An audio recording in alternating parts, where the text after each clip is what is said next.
Alright, hi students, welcome back. Let us complete your chapter. And this part of your chapter is Amanda. Alright, first let's get to know about the author, about the poet. Robin Klein is an Australian author of children's books. Her descriptive style of writing and vivid imagery has entertained readers throughout generations. So basically, the author or the poet is of Australian descent, and she has a particular descriptive style of writing, and her vivid imagery has entertained people throughout generations. Don't bite your nails, Amanda. Don't hunch your shoulders, Amanda. Stop that slouching and sit up straight, Amanda. So basically, there's a girl and somebody is telling her that don't bite your nails, all right? And don't sit like this. Sit straight. Don't slouch. So slouch means, sitting like this. And when you sit straight, your spine has to be straight. There is a languid emerald sea where the sole inhabitant is me, a mermaid drifting blissfully. So basically, here there is a very beautiful sea, and the only, inhabitant there is a mermaid who is moving around very happily. Did you finish your homework, Amanda? Did you tidy your room, Amanda? I thought I told you to clean your shoes, Amanda. So basically, here, now the person is telling her that, did you finish your homework? Did you clean your shoes? Did you tidy your room? I'm an orphan roaming the street. I patterned off soft dust with my hushed bare feet. The silence is golden, the freedom is sweet. Basically, now here comes a talk about a particular thing that says that he is an orphan and he roams in the street. Now, we're talking about shoes here, alright? So he says that, my shoes, they make pattern with my hushed bare feet. And the silence is golden and the freedom that I have is very, very sweet. Don't eat that chocolate, Amanda. Remember your acne, Amanda. Will you please look at me when I'm speaking to you, Amanda? So basically here now the person tells her not to eat chocolate because you have acne, that is skin problems. So don't eat chocolate and look at that person when he/she is talking to Amanda. I am Rapunzel. I have not a care. Life in a tower is tranquil and rare. I certainly never let down my bright hair. That means now, Rapunzel's example is given side by side. That is, I am, Rapunzel. I never let down my hair and everything. And my tower is, my life is, just limited to a tower, which is very rare. And, it's very far away from the normal life. Stop that sulking at once, Amanda. You're always so moody, Amanda. Anyone would think that I nagged at you, Amanda. So actually, what has the person been doing all this while? He has been nagging, or he or she has been nagging at Amanda. That means nagging basically means, telling off, telling things unnecessarily, okay? So now when Amanda's actually getting, irritated by this nagging, so this person says, stop being so moody and, stop sulking. People would think that I've nagged at you. But actually, in real life, she had actually nagged at Amanda. Alright, now let's see a proper explanation of the poem. In this poem, the poet talks about a girl called Amanda who is constantly instructed by her parents and elders to behave in a certain way. So Amanda is constantly, instructed by the parents and elders to behave in a certain way. Amanda is tired of not having the freedom to do whatever her heart wants to do, which is reflected in her imaginations, where she dreams of living life according to her whims and fancies. Alright, so basically, Amanda is very, very tired of not having freedom at all, and of not being able to do what her heart wishes to do.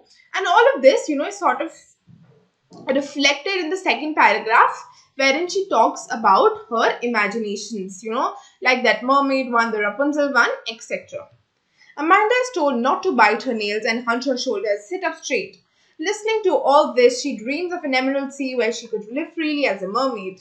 So when she's told to not bite her nails and hunch her shoulders and sit up straight, she wants to be a mermaid in an emerald sea and live very freely.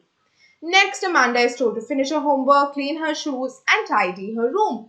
At this moment, she just wants to be an orphan without any parental control and enjoy the freedom she has. Amanda is also not asked to eat chocolates, to take care of her acne, and to look at elders when being spoken to. So here, then, when Amanda's told not to eat chocolates and take care of her acne, Amanda's thoughts take over her to the land of fairy tales, and she dreams of being Rapunzel and never letting her hair down.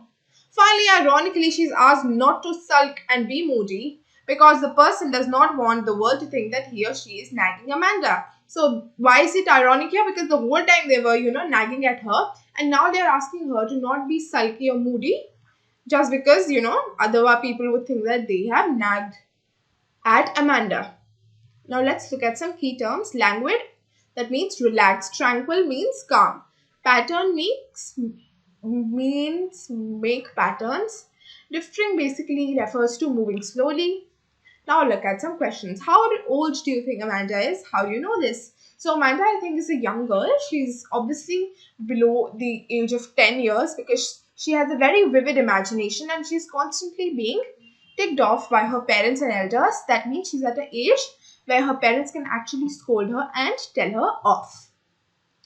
Who do you think is speaking to her? I think, one of her elders, maybe her parents, or some other elders in the family, like her grandparents, are actually speaking to her and nagging at her. Why are stanzas 2, 4, and 6 given in parentheses? So 2, 4, and 6 are actually given in parentheses because they are not a part of the poem. They are a part of the imagination that Amanda has while people are talking to her. Who is the speaker in speaker 2, 4, and 6? The speaker is listening to the speaker in stanzas 1, 3, 5, and 7. So the speaker in stanzas 2, 4, and 6 is Amanda or Amanda's imagination. This speaker, that means Amanda, do you think that she is listening to the other speaker? Amanda is not listening properly to the speaker in the stanza 1, 3, 5, and 7. She's actually lost in her own thoughts and subconsciousness. What could Amanda do if she was a mermaid? If Amanda was a mermaid, she would actually be free and she would swim around in the very beautiful Emerald Sea and would not have to be ticked off for sitting slouchly. Is Amanda an orphan? Why does she say so? So when her parents are ticking off for her to not cleaning her room and they want her to tidy her room, they want her to finish her homework and they want her to clean her shoes, Amanda is very troubled and disturbed and she does not want her parents to tick her off. That is why she says she wishes that she was an orphan and she could have freedom. Question 7. Do you know the story of Rapunzel? Why does she want to be Rapunzel? So basically, Amanda wants to be Rapunzel here because she wishes to live alone and away from, people who actually nag at her and constantly try to control and tick her off. So basically, if you all remember the story of Rapunzel, she was basically a princess who used to live in a very, very, very long tower away from the main public. Question 8. What does the girl yearn for? What does the poem tell you about Amanda? So basically, Amanda, yearns, or yearn basically means wants. So Amanda basically wants to be free. Amanda does not want to be told continuously what she has to do and how she has to do things. She wants to be a free person. She wants to have a little bit of freedom and not constant nagging. This poem tells us that, people in Amanda's household, her elders, constantly tell her off, which is making her sad and troubled, and thus she wants freedom. Now let's do a quick revision. The poem talks about a girl called Amanda. The poem shows two voices. One is of the elder nagging Amanda and the other is Amanda herself. So basically the poem is about Amanda and the poem has two voices, that is, one is of Amanda herself and the second is of the elder who is nagging Amanda. Amanda is asked to finish her homework, clean her shoes and tidy her room. Amanda is so tired of parental control that she wishes to enjoy the freedom of being an orphan. Amanda is blamed for sulking. The adult nagging her does not want to admit that they are nagging Amanda. So what happens here is basically when the elders are nagging Amanda, the point is they do not want to admit that they are nagging Amanda. They just want to ignore this part. With this, your chapter comes to an end. I hope you understood everything. I'll meet you in the next chapter.